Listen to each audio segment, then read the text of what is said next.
मैं प्रोफेसर आनंद प्रकाश त्रिपाठी रत्नेश। व्याख्यान का विषय है बौद्ध दर्शन में शून्यवाद। बौद्ध दर्शन के दो संप्रदाय माने गए हैं, एक हीनयान और दूसरा महायान। हीनयान के दो भेद किए जाते हैं, सौत्रांतिक और वैभाषिक।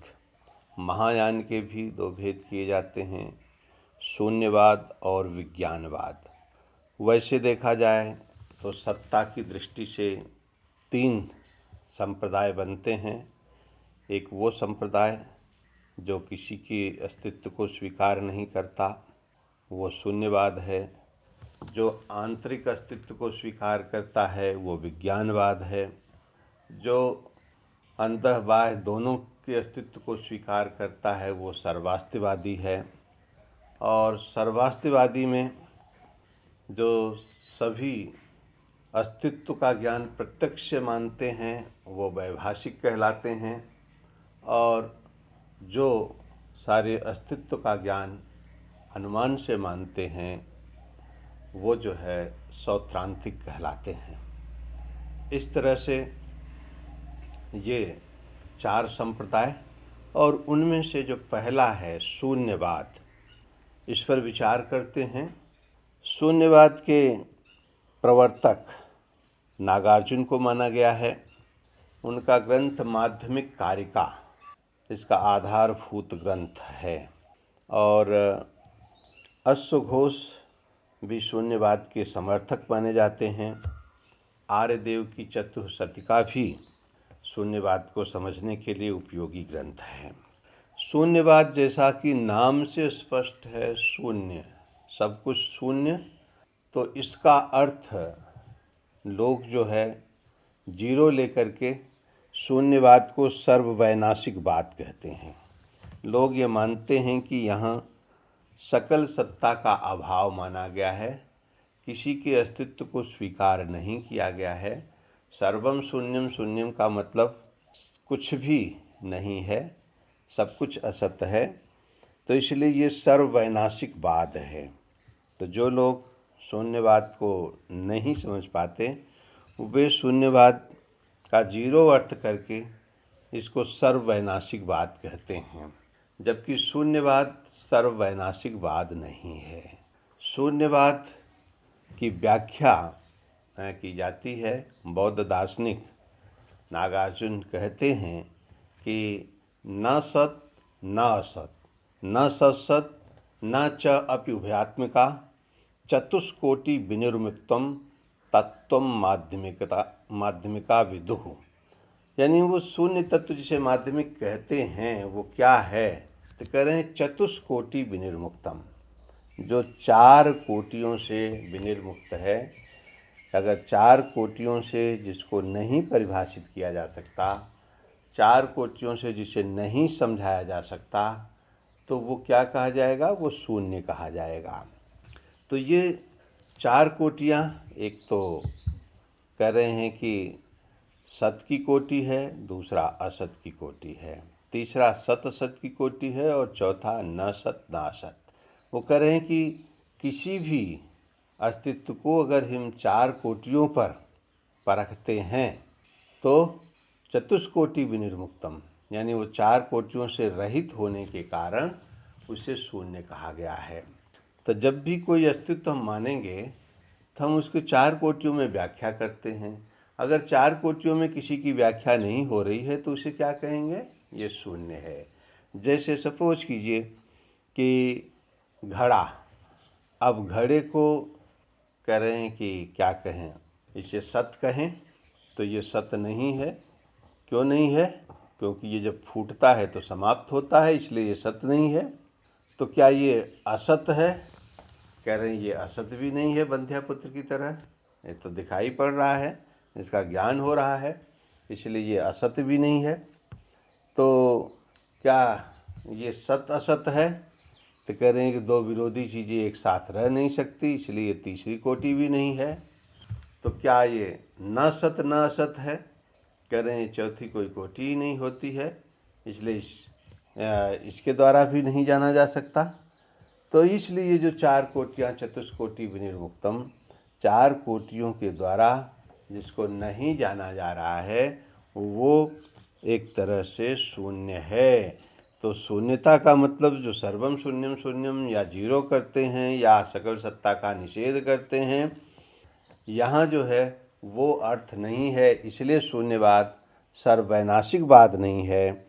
शून्यता तो वर्णनातीत है, जिसका वर्णन जब किसी का संभव नहीं हो पाता, तो जो अवर्णनीयता है उस अवर्णनीयता के कारण शून्य कहा गया है। शून्य का मतलब अस्तित्व भी नहीं, शून्य का मतलब उसकी अवर्णनीयता। अब तो ये चार कोटियों से अगर किसी का वर्णन नहीं किया जा सकता तो हम उसे शून्य कहेंगे, क्योंकि ये चार ही माध्यम हैं किसी सत्ता को जानने के लिए। और अगर वो चारों माध्यम से वो सत्ता नहीं जानी जाती है, इसका मतलब वो सत्ता शून्य है। तो इसलिए शून्यता वर्णनातीत होने के कारण है, उसका वर्णन नहीं किया जा सकता, इसी कारण से ये शून्य माना गया है। दूसरी बात कह रहे हैं कि यह प्रतिसमुत्पादम शून्यता ताम प्रत्यक्षम है, यानी प्रतिसमुत्पाद को शून्यता कहा गया है। इसका मतलब शून्यता जो है वो प्रतिसमुत्पाद पर निर्भर है, और प्रतिसमुत्पाद क्या कहता है, ऐसा होने पर ऐसा होता है, यानी प्रत्येक कार्य अपने कारण पर निर्भर होता है। इसका मतलब सब कुछ जो है वो निर्भर है। और हम ये जानते हैं कि अगर किसी का स्वतंत्र अस्तित्व नहीं है, वो परावलंबी है, दूसरे पर अवलंबित है, वो स्वयं कोई निर्णय नहीं ले सकता, उदासीन है, तो फिर उसको क्या कहा जाएगा, उसको शून्य ही कहेंगे।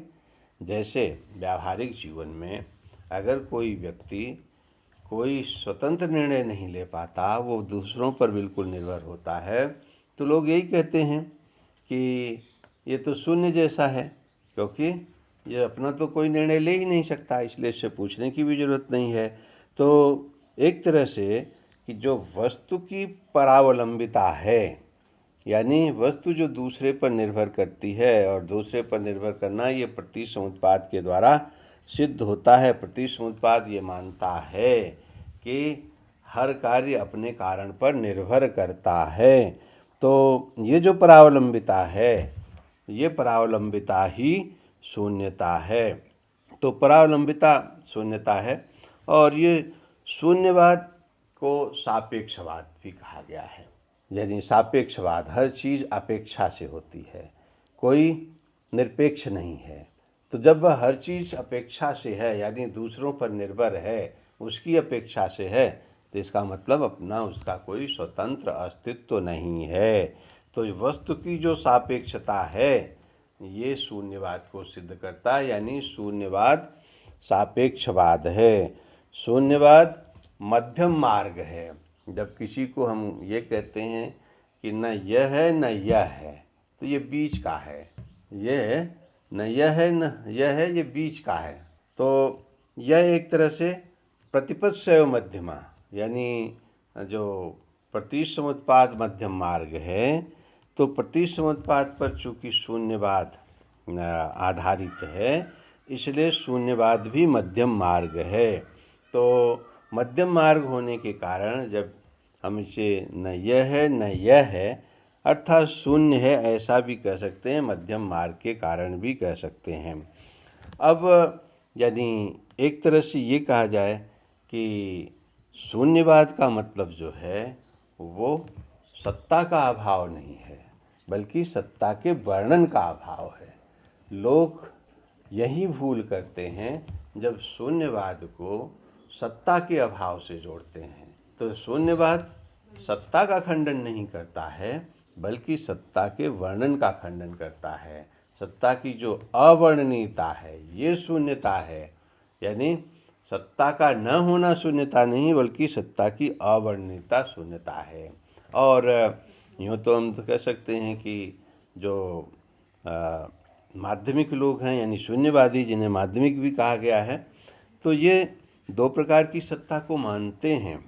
साफ साफ माध्यमिक कारिका में नागार्जुन लिखते हैं कि द्वे सत्ये संपाश्रित्य बुद्धानां धर्मदेशना लोक समृद्ध सत्यम च परमार्थतः ये अन्योर्न विजानन्ति भेदम परम तात्विकम ते तत्त्वम न जानन्ति गंभीरम बुद्ध शासनम। तो इसका मतलब है कि वो साफ साफ कह रहे हैं कि दो सत्ता द्वे सत्य समुपाश्रित्य, यानी बुद्ध वचन में दो प्रकार की सत्ता मानी गई है। तो इसलिए सत्ता का अभाव शून्यता नहीं है। जब दो सत्ता मानी गई है, एक व्यवहार सत्य और एक परमार्थ सत्य को स्वीकार किया गया है, एक प्रपंच सत्य और एक जो है परमार्थ सत्य को जब माना गया है, तब हम ये कैसे कह सकते हैं कि शून्यवाद जो है वो सत्ता का अभाव है। तो साफ साफ कह रहे हैं कि एक व्यवहार सत्य है और एक परमार्थ सत्य है। तो व्यवहार सत्य जो है, यानी संसार की दृष्टि से जो शून्यता है, वो एक तरह से स्वभाव शून्यता है। संसार का अपना स्वभाव नहीं है। संसार परावलंबी है, हर चीज़ दूसरे पर निर्भर करती, क्योंकि प्रतिसंयोगवाद आधार है। तो इसलिए उसकी जो स्वभाव शून्यता है, ये संसार की स्वभाव शून्यता, तो जो समृद्ध सत्य है अपने स्वभाव शून्यता के कारण शून्य माना जाता है कि वो चूँकि स्वभाव क्या है, वो परावलंबी है, और परावलंबी जो होता है उसका अपना स्वतंत्र अस्तित्व नहीं मानते। इस दृष्टि से वो शून्यता है। और जो पारमार्थिक सत्य है, जिसे हम कह सकते हैं निर्वाण, मोक्ष, और वो जो है उसमें क्या है, तो कह रहे हैं कि प्रपंच शून्यता है, उसमें संसार की शून्यता है। वहाँ सब कुछ जो है विराम ले लेता, संसार विराम ले लेता है, संसार की गतिविधियाँ विराम ले लेती हैं, संसार की जो आसक्ति है नष्ट हो जाती है। तो इस तरह से हम ये कह सकते हैं कि शून्यवादी नागार्जुन जो है वो शून्यवाद को सत्ता विहीन नहीं मानते।